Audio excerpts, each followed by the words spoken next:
Hi, I'm Chef Marcel and I'm here at Nature's Heartland doing a cooking demonstration. Now, you might say, hey, this guy is a chef, how am I going to do all the things that he does?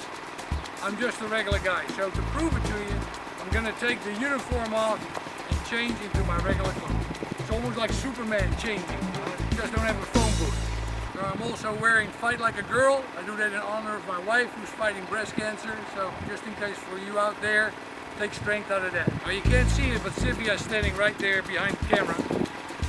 She wants me to do all the talking. I have a beautiful basket of veggies. Let me get my apron real quick. So what I have today is Japanese eggplant. Really yummy, all kinds of dishes. I'm going to turn them into a Japanese dish today. And then we have the white eggplant together with this beautiful purple one. And I'm going to make that into an Italian dish with some pasta. Then we have some chard and some beet tops. I'm going to put those together and put them in a beautiful oriental stir fry, if you will. And then of course we have the spring mix and baby spinach, and that I'm going to turn into a beautiful salad with a fresh Italian vinaigrette. So let's get started.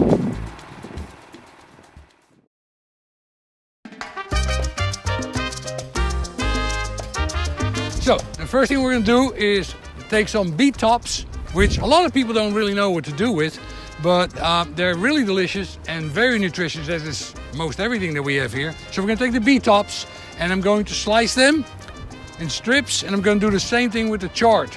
Now you do not have to mix them together. I'm just putting them together so you can see you can use them for the exact same method. So let's grab a knife and let's get cutting. Just bundle them together, make sure you wash them really well, of course. You want to make sure that there's no sand in it.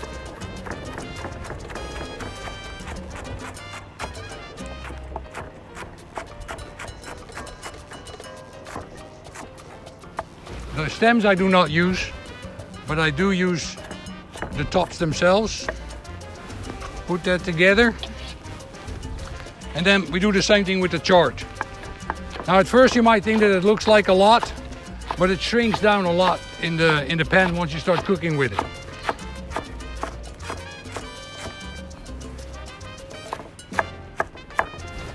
There we go.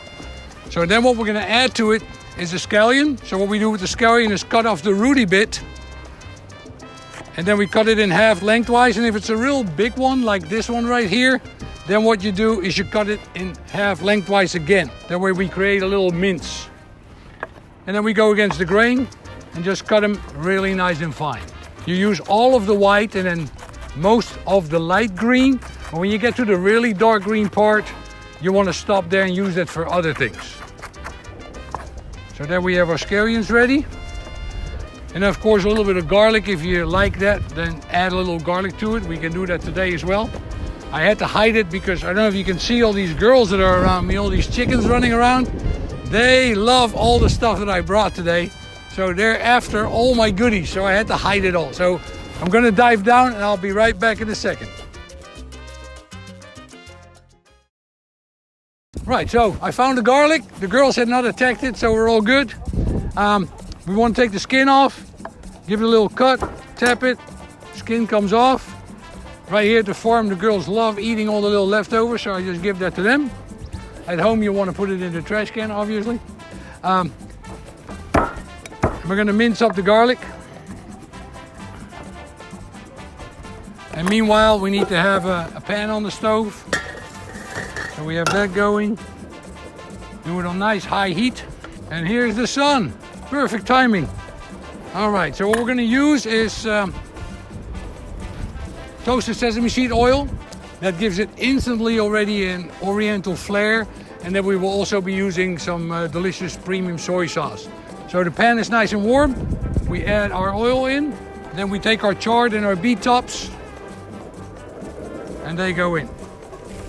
So we just want to give that a little bit of a wilting. The wind is fighting me today. But that's the nice thing about cooking outside. You don't need a hood. Now normally at this point, if you do not use soy sauce, you could add some salt to it, of course. But since we're using the soy, that will be our seasoning. However, you could do this also with an Italian oil. or a walnut oil. There we go, it's all wilting. So at this point it's time to add the scallions and the garlic.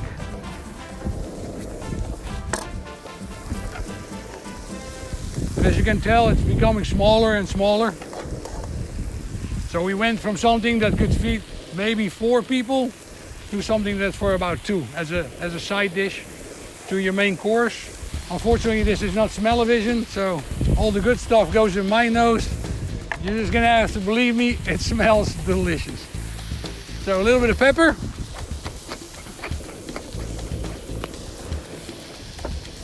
And some soy. If your pan is too hot with the soy, it might caramelize a little too fast. So you can cool that down with a little vegetable broth.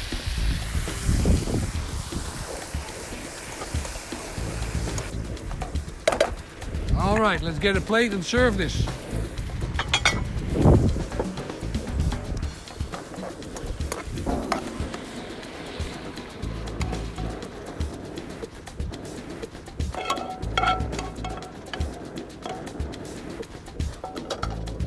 Beautiful dish, very tasty, very healthy.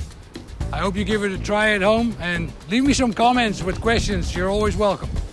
Enjoy.